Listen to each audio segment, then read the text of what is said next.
It's working. I like it when it works. Welcome to the Knitting Annie podcast. I am Annie. You are watching episode 9. It's Sunday. We're back on a Sunday. It's Sunday, March 15th. And I am your host.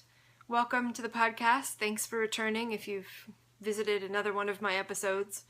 And thank you to everyone who's been watching from the beginning. I still can't believe it. Thank you for your feedback. And if you're new, welcome. I hope that I don't bore you.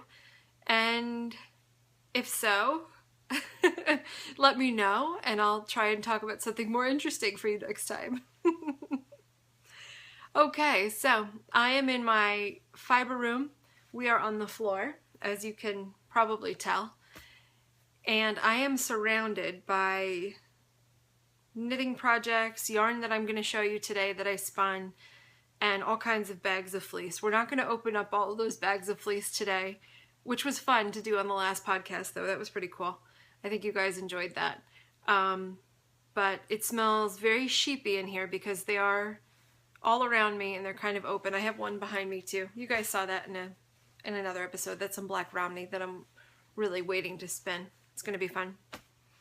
Oh, I need a drink already. I have some delicious rooibos tea. I kind of rolled my R there, Sally. Did you like that? Oh, this is my favorite tea. And I put a little almond milk in there. I prefer almond milk to soy milk. So good. I'm afraid to put this down on the floor for 2 reasons. One, I am incredibly clumsy. I'm a huge klutz. I fall down the stairs all the time. And I'm afraid I'll knock it over. And 2, I'm wondering if I'll get fiber in it, which is not unusual in my household. You know what I noticed when I watch these and edit them and whatever else I do? Every time I take a drink, I kind of go like this. Like what I'm drinking is actually surprising me. It's quite interesting to watch yourself, blather around on something and then all the weird mannerisms that you do. So every time I drink, I try and not like beat myself up that I make these funny faces when I drink like this. All right, so we'll put this back somewhere. I swear there's just tea. That's it.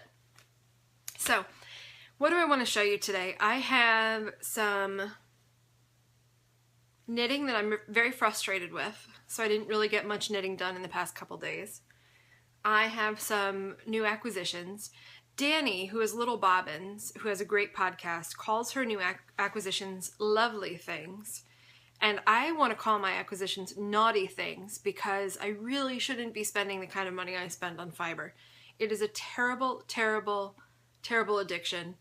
And my lovely things are certainly not lovely. They're very naughty because I don't know what little gremlin comes with me when I go yarn shopping, but grabs these little things and forces me to buy them. I'm totally out of control. So I have some new acquisitions to show you. I have some spinning to show you, different types of fiber, and I want to show you some combing. So I'll take out my combs. I have them primed. I don't know how well I can do that up here, but we'll do some of that, and we'll talk about the Gotland that I'm spinning for Ellen, and we'll go from there. I don't have too much by way of notes, but I just have a little bit on this little card. I want to say that I hope that you guys join the Ravelry group. It's the Knitting Annie podcast Ravelry group, and I think we have, I want to say 70 members so far. It's fairly slow right now, but I'm not expecting too much because we don't have too many people there, and I know you guys are probably members of a lot of groups, but I'm hoping that you joined the thread called General Chat or whatever I called it. And I wanted to say hi to Tracy, who is Thumperina on Ravelry. She lives in California, and I started this thread just about general chat, and she said hello and talked with me just very briefly on there. But hello, Tracy. Thank you for doing that. And I hope that you guys join us. I don't really intend for it to be a place that you go and have to talk about knitting or crochet or fiber or whatever. Just come in and say hi if you want to let me know what you're doing for the day, and maybe we can share a little bit about our lives that aren't so fibery. So you'll find me on there. I'll be checking that thread regularly. I know I don't check a lot regularly, but I want there to be one place I go to like that.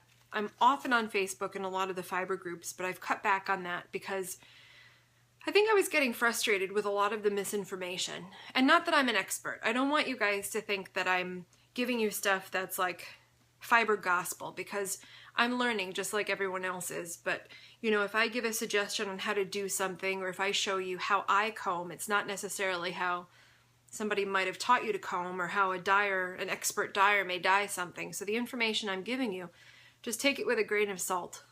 But, you know, in some of these fiber groups, just hearing people give new knitters or new spinners some really, really odd information just bugs me. And I don't want to be the, you know, correction police that goes around and, no, that's not really how you should be dyeing that. And please don't put that, you know, I don't know, next to an open flame, you know, crazy stuff that I see people doing.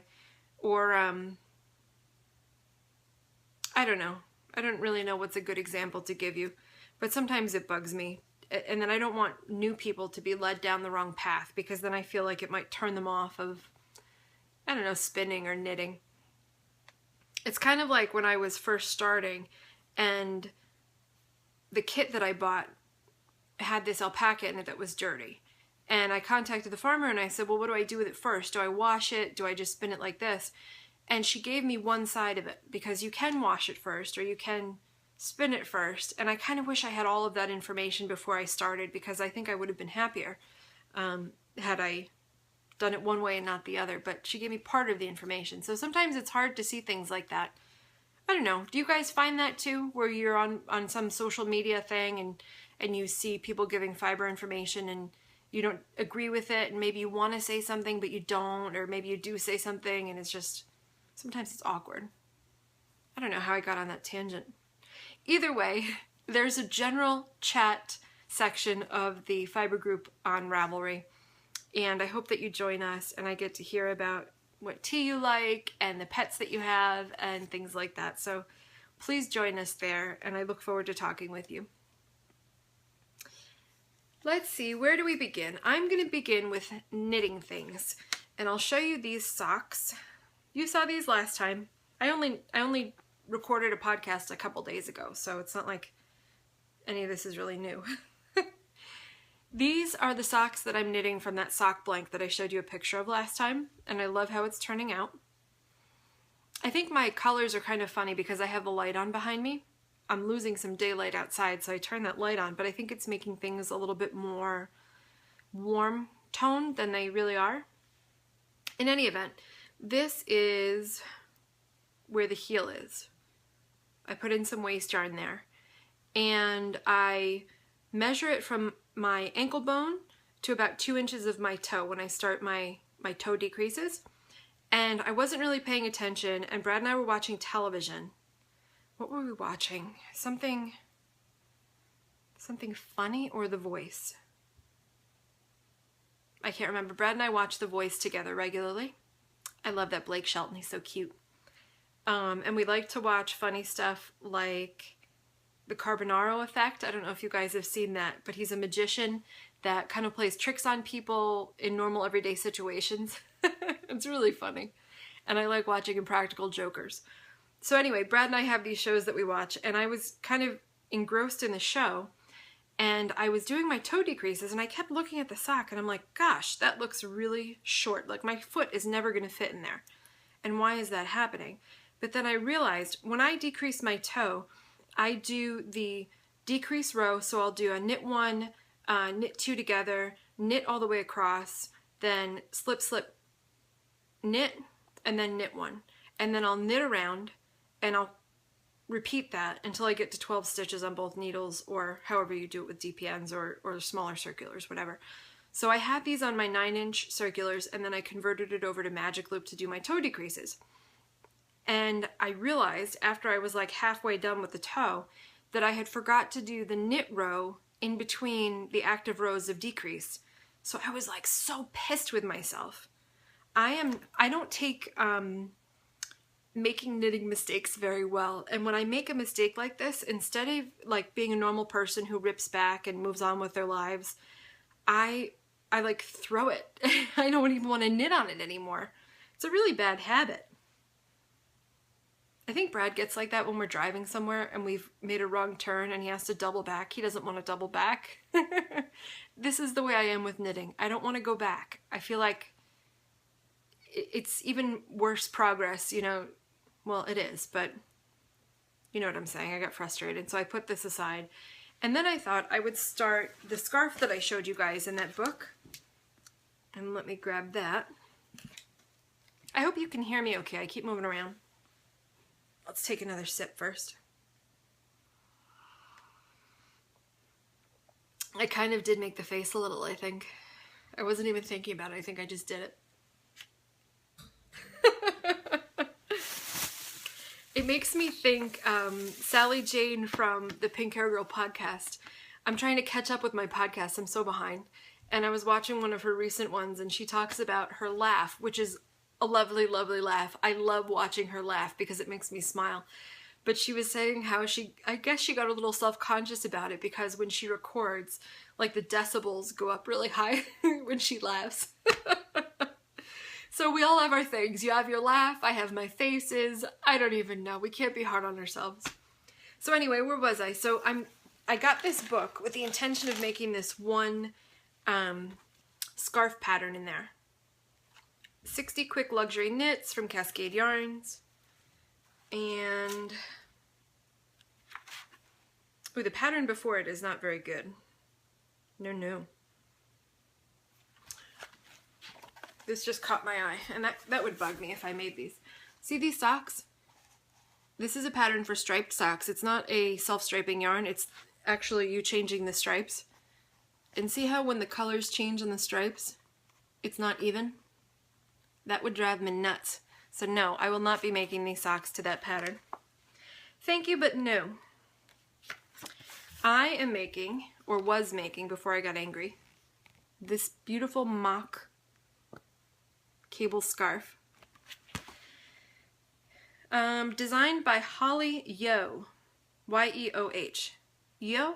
Yeoh. Holly made a gorgeous pattern. And this is the whole reason why I bought this book. So I was starting it, and something in the pattern I just don't get.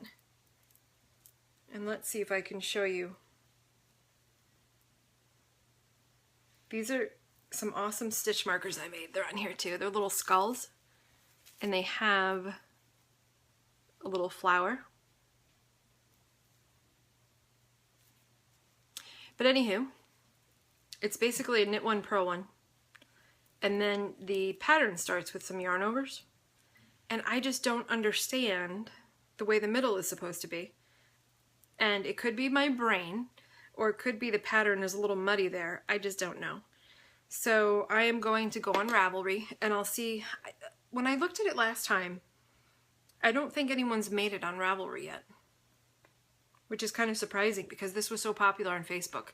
This book went viral because of this pattern. But if that doesn't work, I'm going to go back to the yarn shop that I bought the yarn from and the book from, which is handy because I don't know that they give pattern help unless you've purchased their goods, which makes sense. I mean, otherwise it's like working for free. You know, they're a business, they're not a library. But hopefully I'll go there and see if they can steer me in the right direction. But just like with the socks, I feel like I can't just tink back a few rows. I would have to just rip the whole damn thing out and start again. Also, I think that this is supposed to be 7 inches. And I'm not usually a loose knitter, so this surprises me. But that's definitely longer than 7 inches. The yarn feels nice. One of the downsides about this yarn though, and I don't know what you would call this kind of a ply. Let's see if I can make it split. I don't even think I can show you guys. It's almost like a knit tube. But see how I can make the yarn kind of split on itself there? I'll try and do that again. Look at all of those threads that are in this one yarn. It's so annoying because it keeps splitting with my needles. So this pattern is not for me right now, and I'll put that aside. It's a shame because I like how it feels. It's kind of like springy. So that was my other knitting fail. And then I have one more knitting fail to show you. Can you believe it? I did have some spinning wins though, and I'll show you what I spun after I'm done with this failed knitting portion. I have this huge bag here. So my friend Susan, who owns a store in New York, formerly Monticello, she's moving it now to Conneaunga Lake, New York. Beautiful little area. If you're ever visiting that area, it's gorgeous. She's moving her knit store, and she's hanging these letters in the window that say knit. So she asked if anyone was interested in knitting a letter for her. She would send the pattern and send the yarn. And I said, yeah, I'll do it. I'll knit a K. Which was kind of ambitious, I think, now. Maybe the I would have been a lot easier. So she sends me this pattern, and I have the name of the book. I'll put it in the show notes at knittingannie.com so you can see.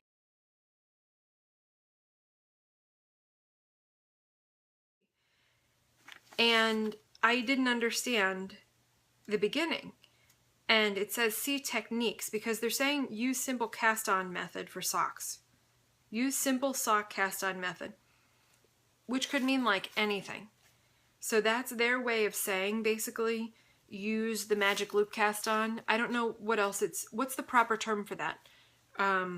It's kind of when you're knitting a sock toe up in the magic loop and that bottom is solid. It's not an opening. But I didn't know what that meant, so I just cast on all of the stitches as usual. It's a cast on 38. I won't tell you too much about the pattern because it comes from a book that you have to pay for, blah, blah, blah. But I cast on the 38 stitches, and I'm knitting this with these two held together. It's a cotton merino blend, which to be honest is kind of odd. And I think it would be good for... It's good for these letters. It would probably be good for a cushion or a pillow cover.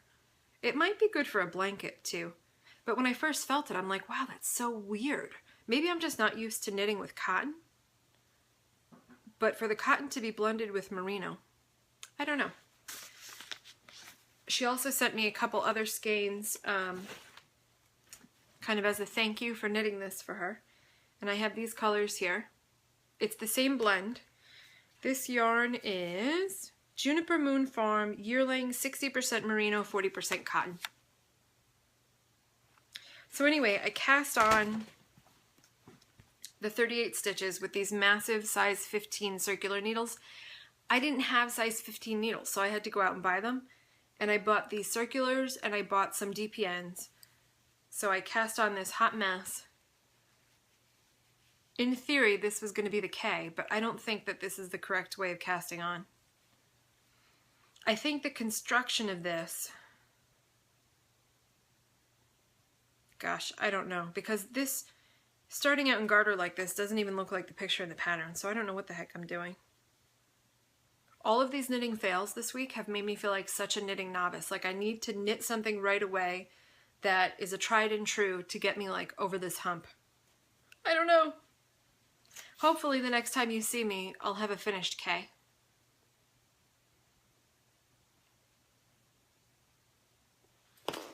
Alright, get over it.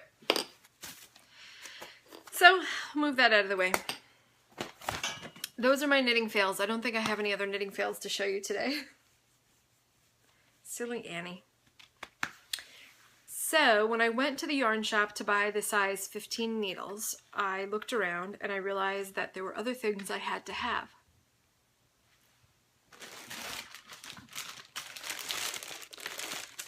So those are the DPNs that I bought. Some chibi bamboos imported from Japan.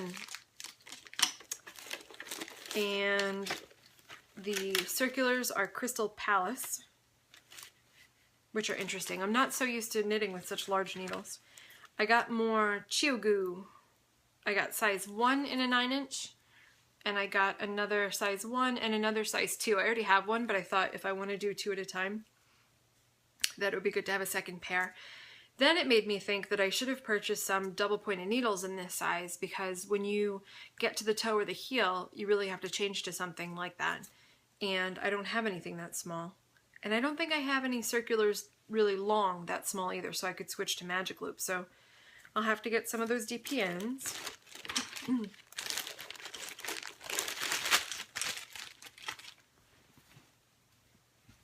This yarn is so pretty, and the color is totally not going to translate. I got more Yarns to Inspire. Oh, isn't that so cheery and beautiful? This color is on Base Wonder, which is 75% superwash merino, 25% nylon, 463 yards in 100 gram skein. And this color is called Aries. I showed you this yarn as part of the giveaway in February. It was a multicolor yarn, and this is hand dyed by a gal in Avon, Connecticut. Support local, it's important. And then I thought it would go really well with this. Isn't that so gorgeous? I love this green. Malabrigo has a green that's kind of like this, but I think this one's better. And this is on the same base, and this is it's called African Plains. And then I happened to see this lovely Ella Rae Lace Merino DK, which I feel like is actually thinner than DK. It doesn't, I've knit with this before. It's definitely not a traditional DK weight. And it has those same kind of greens and a brighter pink in there. And if you put all these together, that is the making of an awesome summer shawl, is it not? Don't those look fantastic? And as if it couldn't get any more perfect,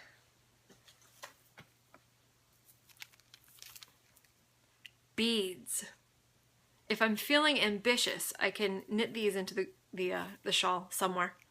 I don't know. I don't know what pattern I'm going to do. I don't know anything about anything other than this is awesome. And if you think otherwise, you are totally crazy, because this is so cool. Okay, so that was the extent of my purchases there. And then on the way back home, Brad said, oh, isn't there that other yarn shop that you didn't visit in the same town? And I'm like, well, I think there is. So we went there too. Well, I'll tell you a little story about this place. It's literally a hole in the wall. It's the bottom floor of what looks like an old house, although it's like a little plaza of houses where you can go shopping. So you go down these stone stairs, and they must be like, I don't know. I don't know what a normal stair depth is, but it's like 1.5 times that. So Clumsy Annie was very careful going down those stairs. I didn't want to break anything. So I'm taking the stairs really gingerly, going down the stairs.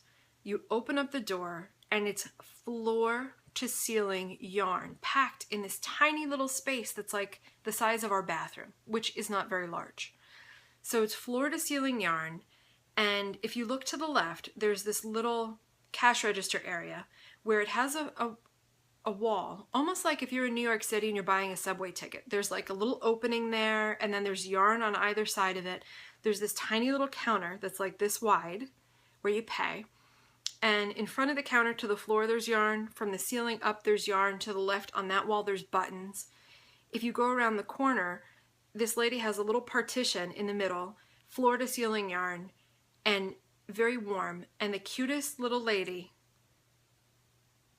she was an older gal, and her shop has been there for 49 years. And I can't imagine that she hasn't been there herself for 49 years. And we were trying to have a conversation, and she was the sweetest little, the sweetest thing. And I asked her if she had sock blockers, and guess what? She had one. And I bought them. And she was adorable because she said, I asked her for sock blockers, and she's like, what? I'm like, you know, when you make a sock and you go to block it. And then she was like, a form? And I'm like, yeah. So maybe that's what people call blockers, forms, I don't know. So she showed me these, and they're these acrylic. I want to say they were 16 bucks, and she said she had them forever and ever and ever, and no one ever wanted to buy them. Until me! So I got them, and I got the medium, which I think was my correct size. I wear a lady's 9.5 usually. Or maybe I just make really big socks, because I think these look kind of big on there, don't they? But I have sock blockers. So exciting. So I got those. I can't tell you how cute this lady was. She was so cute. And then I said, do you have sock yarn? And she's like, oh, you're a sock knitter, eh? Just adorable. And she had a big selection of sock yarn. She also had the most fashion yarn that I've ever seen. You know, like the eyelash yarn and the fur yarn. Novelty yarn, that's what it's called. She had more novelty yarn that I have ever seen anywhere in one place. And most of the store was this novelty yarn stuff. But she did have some sock yarn. And I don't think I've ever seen this brand. And I don't even know what the label says because it's cursive and it's German. On something? On yarn. Have you used this? And I got this one too. The colorway here is, well, I don't know what the colorway is, but it's Super Sock Circle Color. And the way this knit up was much different than the other striped yarns she had. So I made sure to get 2 of the circle colors. I just thought it was really neat. Aren't those like very retro looking? That'll be fun. And this is 75% superwash, 25% polyamide. Polyamide? How do you say that? I can never pronounce anything. Okay, so that's that. And I think that covers it. That's everything I bought that day. Just crazy.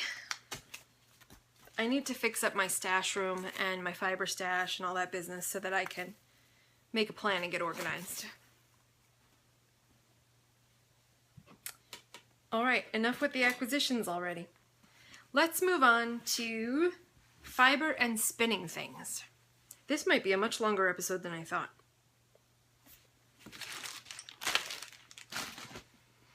What else will I show? Should I show you this first or second? Brad and I went to Barnes & Noble today, and I was almost going to pick up 2 or 3 more knitting books, and then I realized that spending another $75 or $100 on knitting things in the past week might not be such a smart idea. So I just got this magazine, Knit Simple. And there were a couple things in here that I thought I would like to make. Firstly, how cute is the hedgehog and those little mushrooms? Adorable.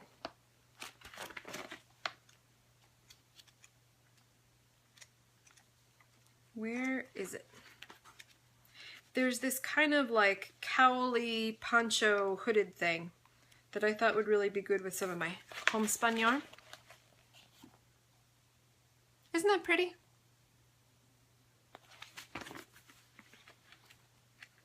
And then I saw this little cup cozy and I thought that might be a good idea, but it's not really for a mug.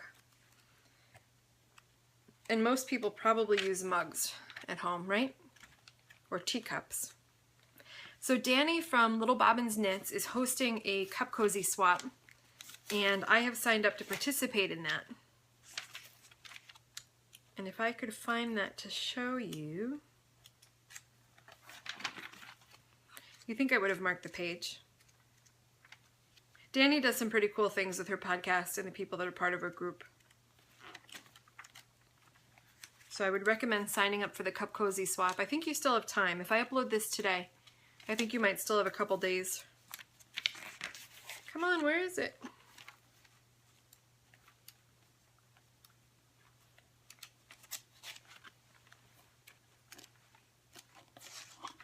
All right, if I can find a picture of it, I will post it. I'll post it here. How about that?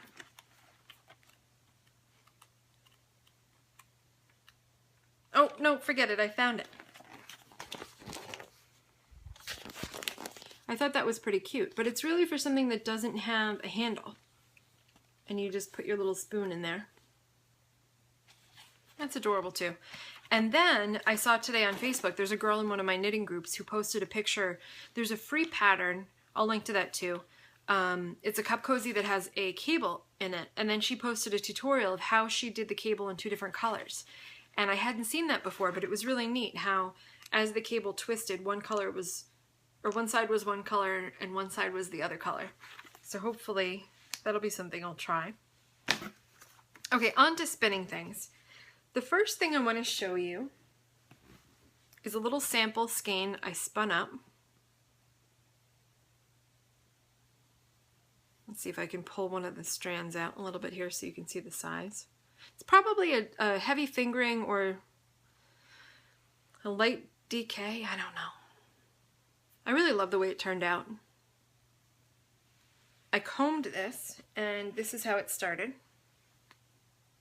Very curly blue-faced Leicester. I'll pull some of that out so you can see it. And this had some VM in there, so I had to pick that out. There's a little piece of hay, and this is one of the locks.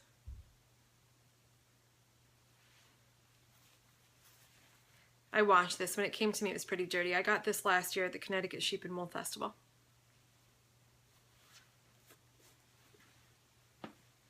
I'm debating, I have so much of it, I have the whole fleece. I'm debating sending the washed fleece to another mill out west, I think they're in Washington State, to have them make it into roving for me, just so I can try that mill out. So we'll see.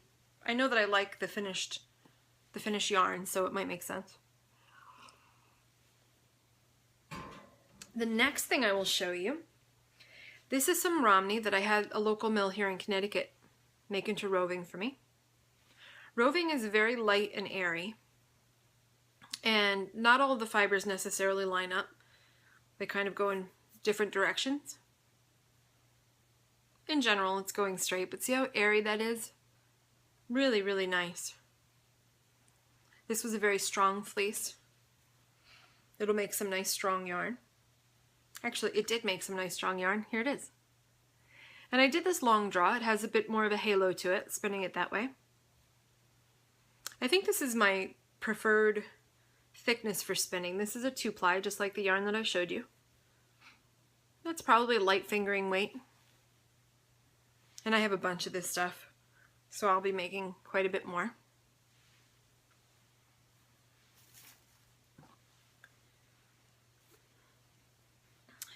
And let's see. This. My friend Ellen in Sweden, who I'm spinning some Gotland for, and I'll show you that because I have that next to me, also sent me some other yarn. Some other fiber in these awesome little parcels. And this is Varmlandsfar. No, wait. Varmlandsfor.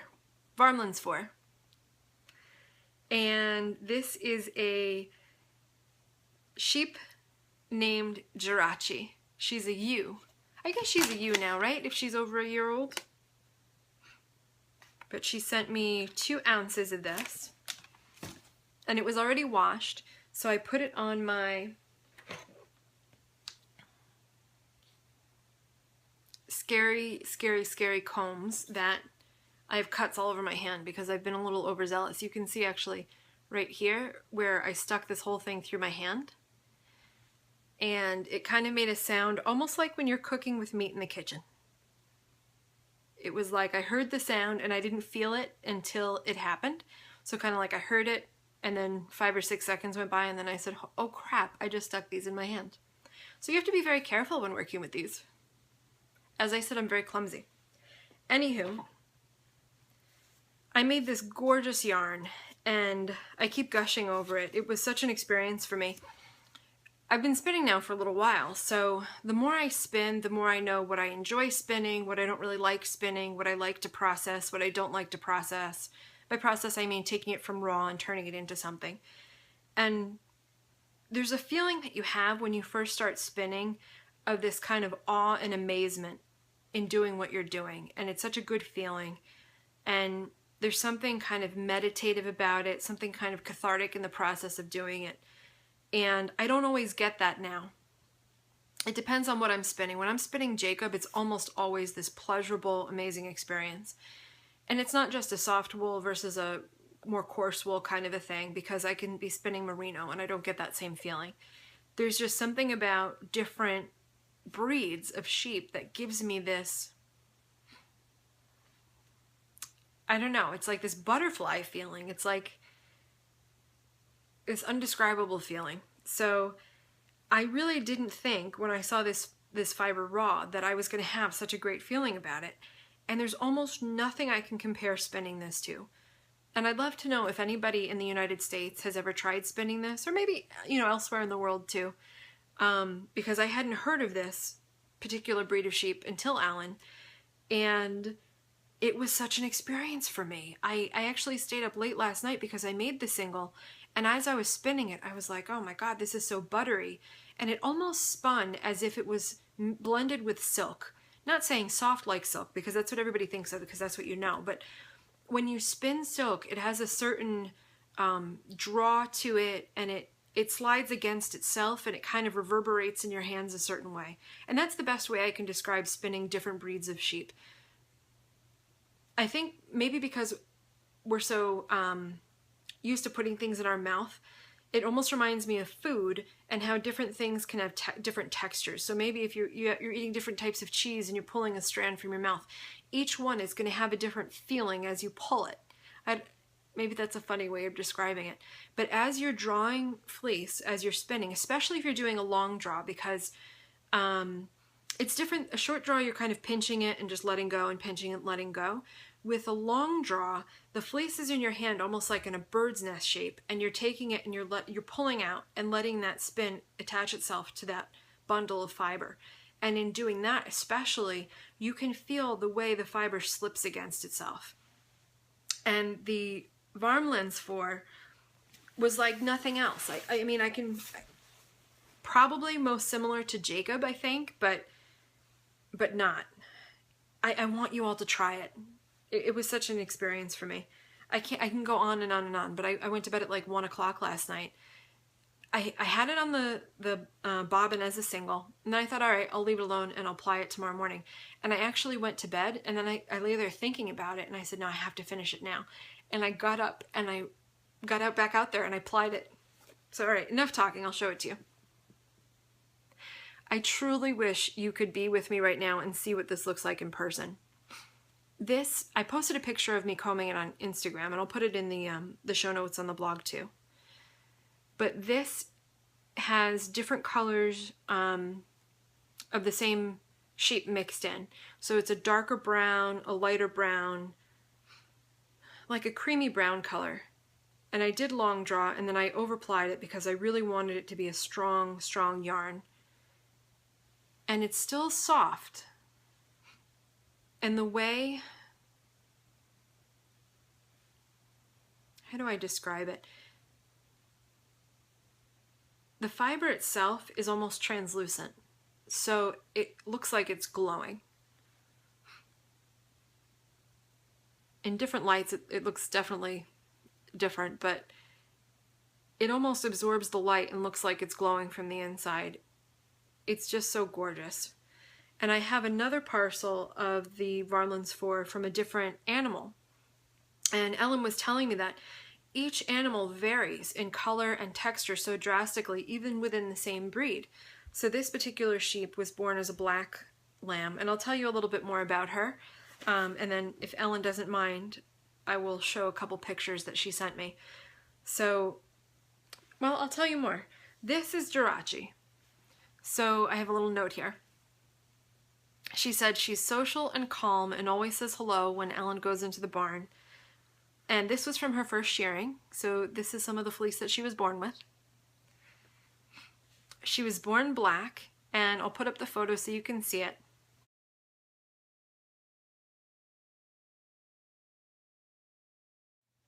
In the photo, she's the black lamb in the middle, and she's 1 month old. She's in the photo with her foster mom because her biological mom didn't want her. So Ellen put her with another sheep that had recently given birth, and she adopted her. So I know that happens sometimes with sheep. You kind of just pop a baby with them, and sometimes they're like, oh, that one's mine too.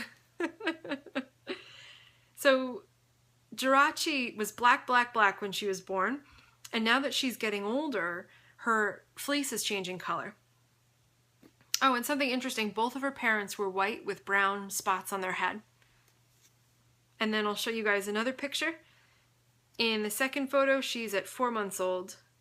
And you can even see that her fleece is a little bit different in color now.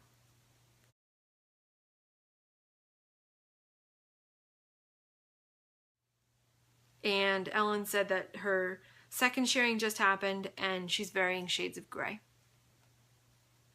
Isn't that so neat to know that this yarn came from that sheep in Sweden? A sweet sheep. I like that. It was very special. So I plan on taking all of these small bits. This is about 2 ounces here. And Ellen sent me maybe 2 more parcels of the Varmlands 4 in 2 different colors from 2 different sheep. And then I have a little bit of the Finnels 4. And I have some of the Gotland, that's mine as well. So I think I'm going to take all of the bits that I have. It'll all be about this, this weight. Excuse me. And I'll spin them up about the same thickness, and then I'll have to make something afterwards. I thought I was going to end up making a hat, but this is going to be more yarn than a hat needs, so I think I might make some sort of a cowl or a shawl. Maybe the pattern in the Knit Simple magazine that I showed you. So we'll see. I keep thinking I'm forgetting something.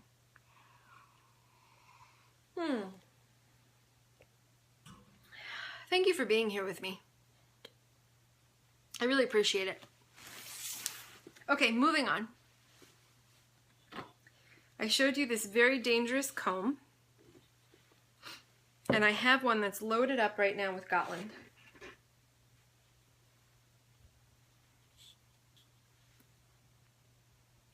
I am spinning this Gotland fiber for Ellen.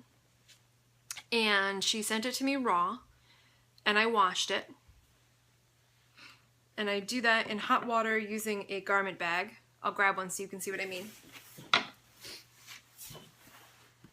I think I got this at the dollar store. But it's one of these things you use for your clothes. It's got a zipper on it.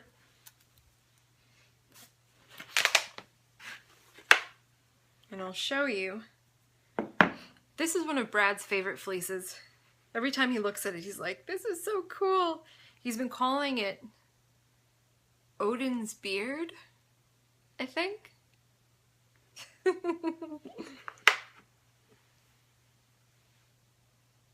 It's so pretty.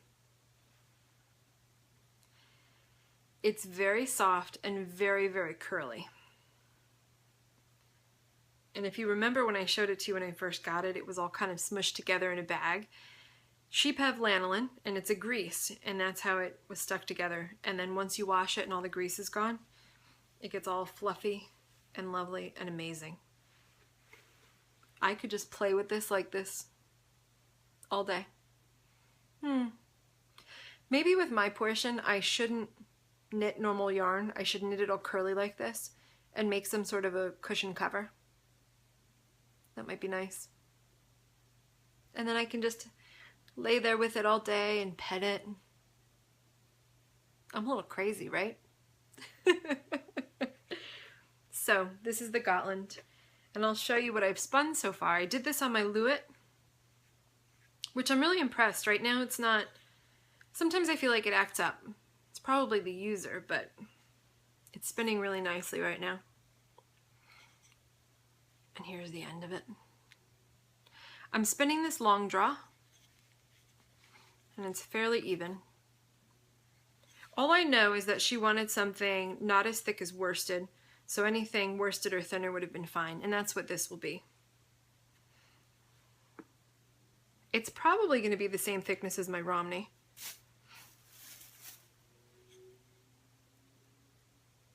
Oh, look at that lovely silver color next to the brown. Isn't that so pretty? I love natural colored fleeces.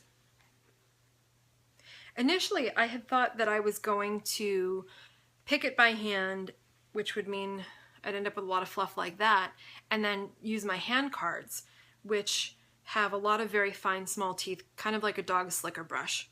But instead of doing that, probably because I combed the other curly locks I showed you before, the white ones, I combed that before spinning this, and I had such a good result from combing it that I thought this is not that far off. It's a long wool, a curly long wool breed, and I thought that it would look great combed as well, or react well combed.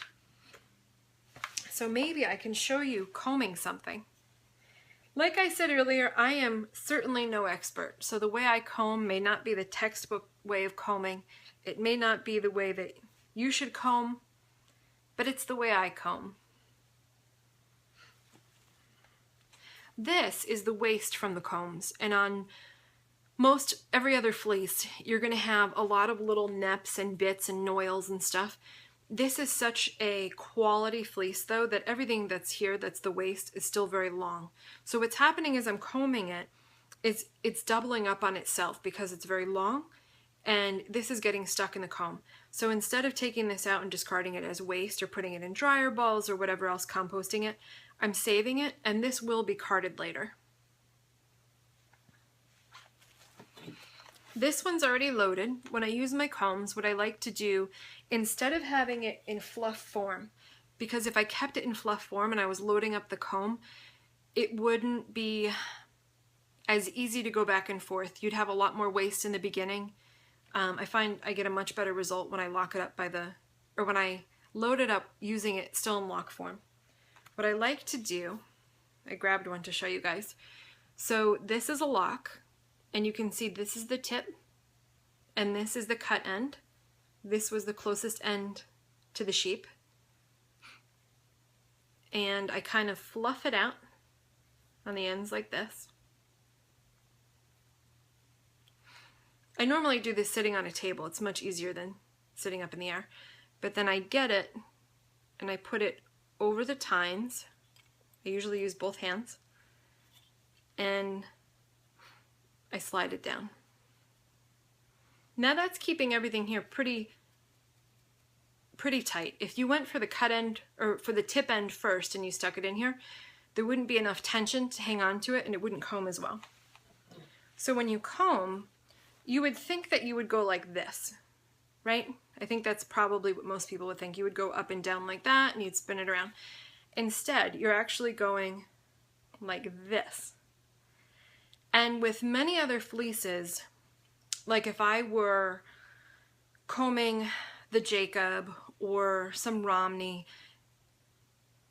I want to say it's even easier to comb than something floppy like this, because it kind of just sticks out and you go on the tips there and you're able to drag it.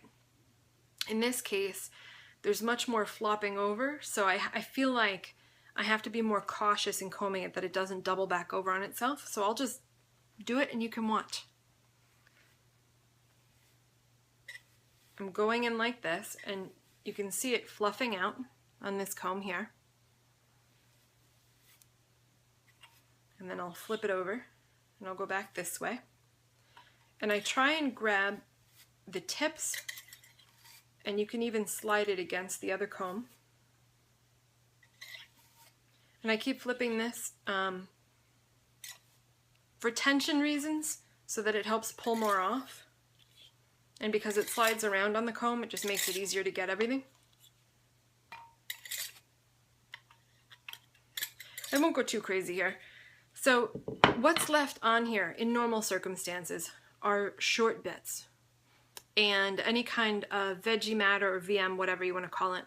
So this will pull out like this. And this is some of that waste I'm telling you about. But, you know, I'm going to be putting that through the carder later. I'll put that aside. And this is what the other comb looks like now.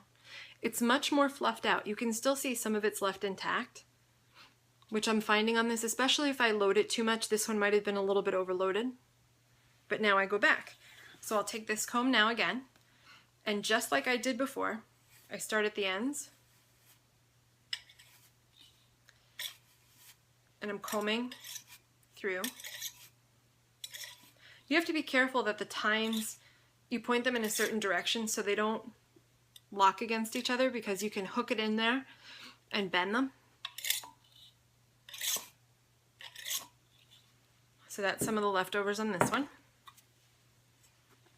We'll stick that in here.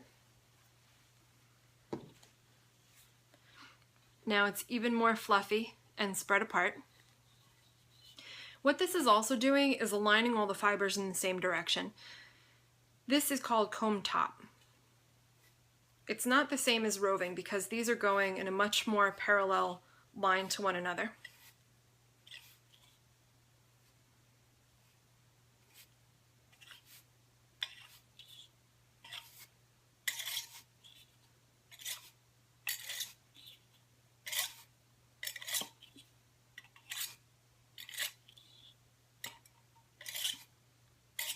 Okay, so that's the so-called waist on this one. This is a 2-pitch comb. You can see you have 2 rows of the tines there. I prefer this to a single pitch because I think it gives you a more fine end result. And it also removes more of the second cuts, the shorter bits of fiber and the veggie matter. All right, so we'll call that done. Normally I'll go back one more time, but for the sake of time here I won't. And that's what you have. This beautiful fluff of fiber. I'll show you this side too so you can see what that looks like. And then what you do, and again, it's much easier when this is on a table because let's pretend my hand is the table. I'll put it on the table and I'll push down on this. You grab this side, almost like you're grabbing a ponytail, and you start to pull off the fiber. See that? It's all long. The fibers are going in the same direction. When you first start pulling, the longest fibers are down here. Sometimes when people comb, they will only take, depending on the kind of yarn they're trying to make, they'll only use this part and they'll rip that off and put this into a bat for another different yarn at some point. I don't do that. I don't, especially with this fleece, it's not really necessary because it was very uniform in length. So you just continue pulling.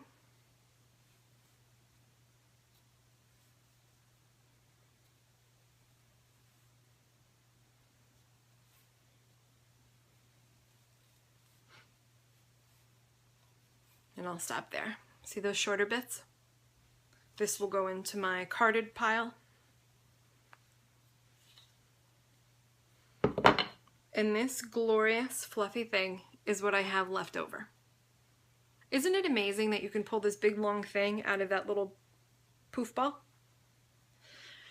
What I like to do, and I'll grab this end of it, which has the thickest, longer fibers, just because it's probably easier to see.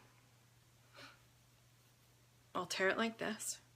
You should never cut through roving or top or fiber or whatever else. You don't want to make more blunt ends than are necessary. So then I have this long lump here. And then when I spin it, I fold it over my finger like that, and I spin from the fold, which means when I make the yarn, it's spinning off of this corner here.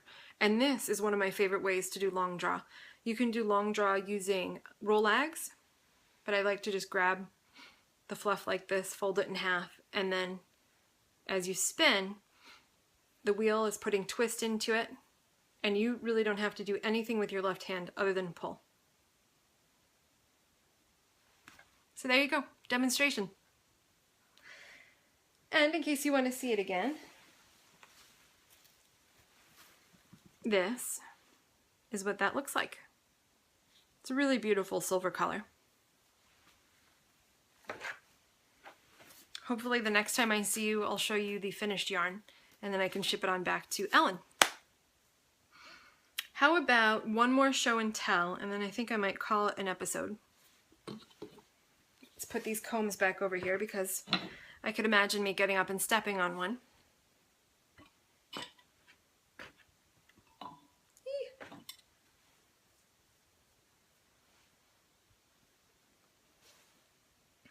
Oh, I want to say hi to Rachel. Hello, Rachel. Rachel is Sally Jane's daughter. Sally is the Pink Hair Girl Knits podcast, and she's got 3 kids, and they are all so adorable, and I think you guys should check her out. It's really great to watch them. All of her kids are, well, the littlest one, Titus is his name? I'm not very good with names. He's adorable, but he's 4, and he does not knit yet, but I'm sure that he will. So Rachel is Sally Jane's oldest, and Rachel would like to learn how to spin. So I hope that if Rachel has any questions, that I can help and I can answer them. And I am so excited that you want to learn, Rachel. It's such a great experience, and I think it'll mean a lot to you to knit something that you had spun. And I look forward to watching your podcast that you did with Sally from... Why am I drawing a blank? Sally, the other South African podcaster. Oh boy. Sally, don't yell at me for forgetting. I'll link in the show notes. Thank you. Sally is Wool Diaries. Okay, let's move on from that brain fart. This is a bump of very smushy, soft alpaca roving. Let's see what this says. This is about 18.8 ounces, which is over a pound, and it's 130 yards of roving. And this pulls out from this bump in the center. This was done by a mill. And you can see it come out like that, and how wide it is.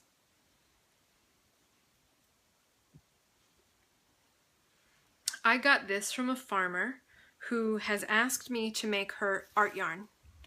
And she saw a couple pictures of what I've done, and she would like something either like a boucle or something that's very bumpy. And I haven't decided. I'll have to play with it a little bit first. And I'm going to dye it first, and then I will knit this for her. Not knit it, spin it for her in an art yarn. I think it'll be core spun over a center core to make the kind of yarn that she wants. But I haven't yet decided. It depends on what it looks like after I dye it. So tonight, if all goes well, and I'm able to successfully clean my bedroom and organize some things, I will start dyeing this.